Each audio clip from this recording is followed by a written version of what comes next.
السلام علیکم ناظرین، آج کی اس ویڈیو میں بات کریں گے دجال کے ظہور کی، اور دجال کون ہے، کہاں ہے، دکھتا کیسا ہے اور ہے کہاں، اور وہ آ کر کیا کچھ کرے گا۔ بہت کچھ بتائیں گے آج کی اس ویڈیو میں، اس لیے ویڈیو کو پورا ضرور دیکھیے گا۔ ناظرین، یاد رہے کہ قیامت کی ایک بڑی علامت دجال کا نکلنا ہے۔ احادیث مبارک میں دجال کا ذکر بڑی وضاحت سے آیا ہے، اور کمال کی بات یہ ہے کہ ہر نبی صلی اللہ علیہ وسلم نے دجال کے فتنے سے اپنی امت کو ڈرایا ہے۔ سرکار دو عالم صلی اللہ علیہ وآلہ وسلم نے اس کی نشانیاں، اس کا حال یا اس کے آنے سے پہلے اور بعد کے جو حالات ہوں گے اس کو بھی بیان فرمایا۔ ناظرین، بڑی ہی دلچسپ آج کی ویڈیو ہے اور بہت عبرتناک بھی ہے۔ قرآن مجید میں اللہ تعالیٰ ارشاد فرماتے ہیں، یعنی اور ان میں سے کوئی وہ ہے جو صدقات تقسیم کرنے میں تم پر اعتراض کرتا ہے، تو اگر انہیں ان صدقات میں سے کچھ دے دیا جائے تو راضی ہو جاتے ہیں، اور اگر انہیں ان میں سے کچھ نہ دیا جائے تو اس وقت ناراض ہو جاتے ہیں۔ ناظرین، یہ کس واقعے کی بات ہو رہی ہے؟ علماء کرام فرماتے ہیں کہ یہ آیت ذوالخویسرہ تمیمی کے بارے میں نازل ہوئی۔ اس شخص کا نام خرقوس بن زبیر ہے، اور یہ شخص خارجیوں کا بانی ہے۔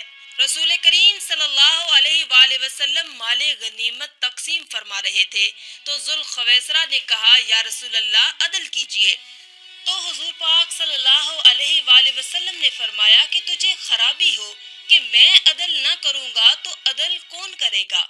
حضرت عمر رضی اللہ تعالیٰ عنہ نے عرض کی کہ مجھے اجازت دیجئے کہ میں اس منافق کی گردن اڑا دوں، تو پیارے آقا نے فرمایا کہ اس کو چھوڑ دو، اس کے اور بھی ہمراہی ہیں کہ تم ان کی نمازوں کے سامنے اپنی نمازوں کو اور ان کے روزوں کے سامنے اپنے روزوں کو حقیر دیکھو گے۔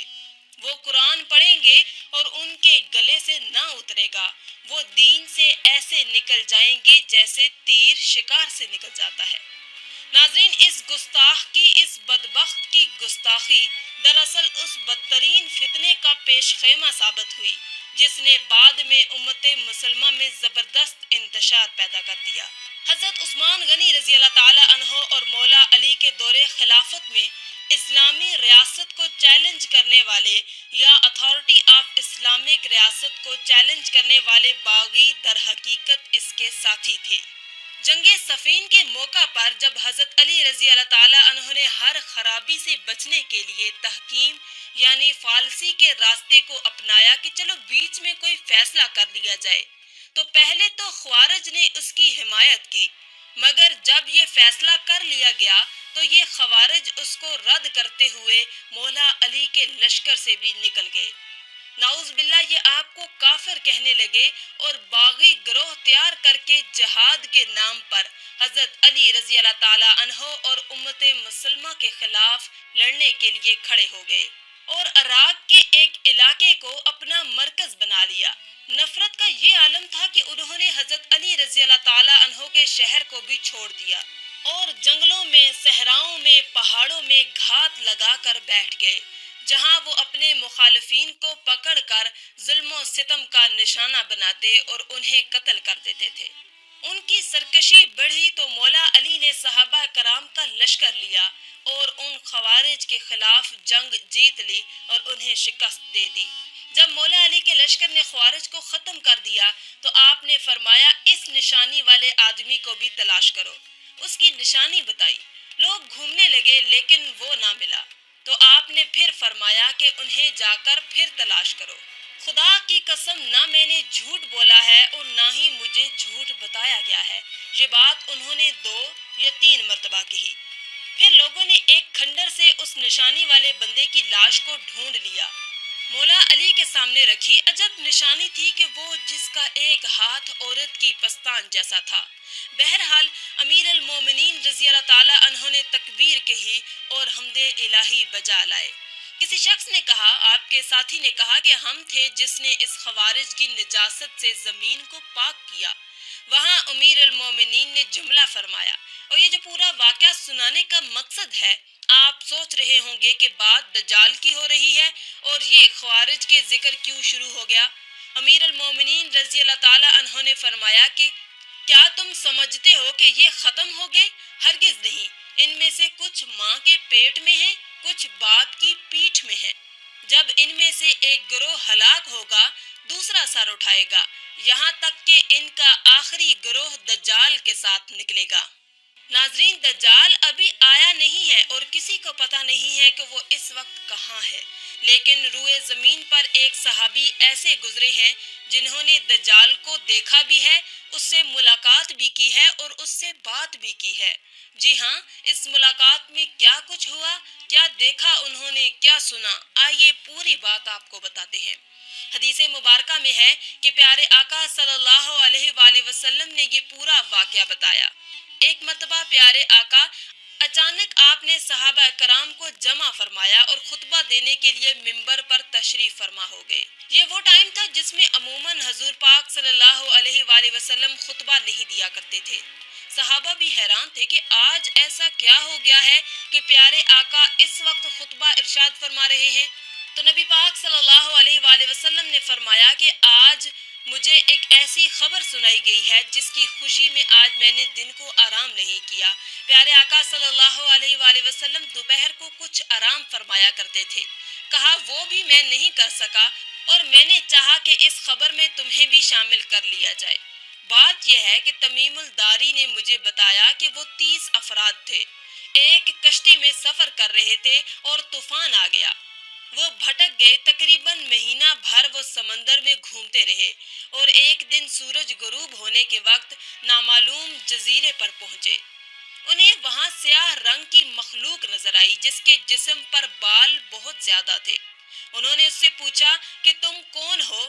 اس نے کہا کہ میں جاسوس ہوں۔ تو صحابہ نے کہا کہ ہمیں اپنے بارے میں کچھ بتاؤ۔ اس نے کہا نہ میں تمہیں کچھ بتاؤں گا نہ تم سے کچھ سنوں گا۔ تم اس بت خانے میں جاؤ، وہاں ایک شخص تمہارا بڑی بے چینی سے انتظار کر رہا ہے، وہی تمہیں کچھ سنائے گا بھی اور بتائے گا بھی۔ پھر وہ صاحب اندر چلے گئے اور ایک شخص سخت زنجیروں میں جکڑا ہوا تھا۔ اس نے پوچھا کہ تم کون ہو اور کہاں سے آئے ہو؟ تو صحابہ کرام نے جواب دیا کہ شام سے ہیں۔ اس نے کہا کہ عرب کا کیا حال ہے؟ اور ایک شخص وہاں پیدا ہو رہا تھا، اس کا کیا حال ہے؟ یعنی نبی پاک صلی اللہ علیہ وآلہ وسلم کے بارے میں پوچھا۔ صحابہ نے کہا کہ وہ اچھے حال میں ہیں۔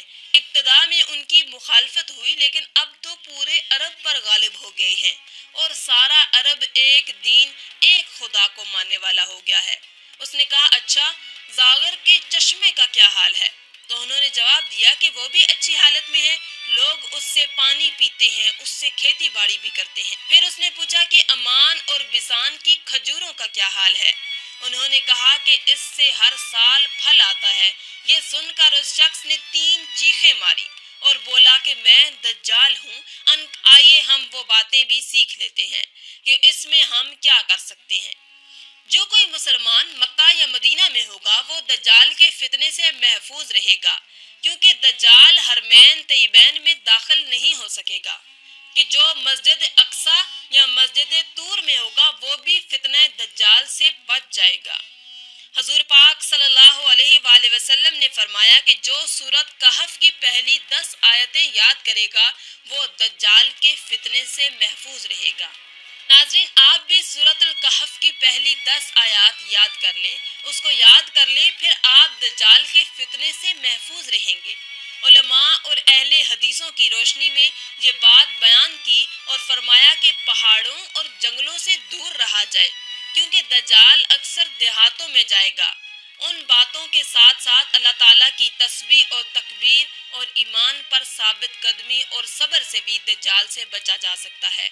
اگر وہ کسی کو اپنی آگ میں بھی پھینکے گا تو اسے چاہیے کہ وہ ثابت قدم رہے، کیونکہ وہ آگ اس پر سلامتی والی ہوگی، یعنی گلزار ہو جائے گی۔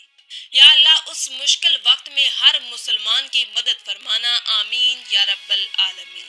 آج کی اس ویڈیو میں تھا بس اتنا ہی۔ مزید اسلامی ویڈیوز حاصل کرنے کے لیے اللہ کی شان چینل کو سبسکرائب کر دیں اور ساتھ میں موجود بیل کے آئیکن کو دبا کر آل پر کلک کر دیں۔ شکریہ۔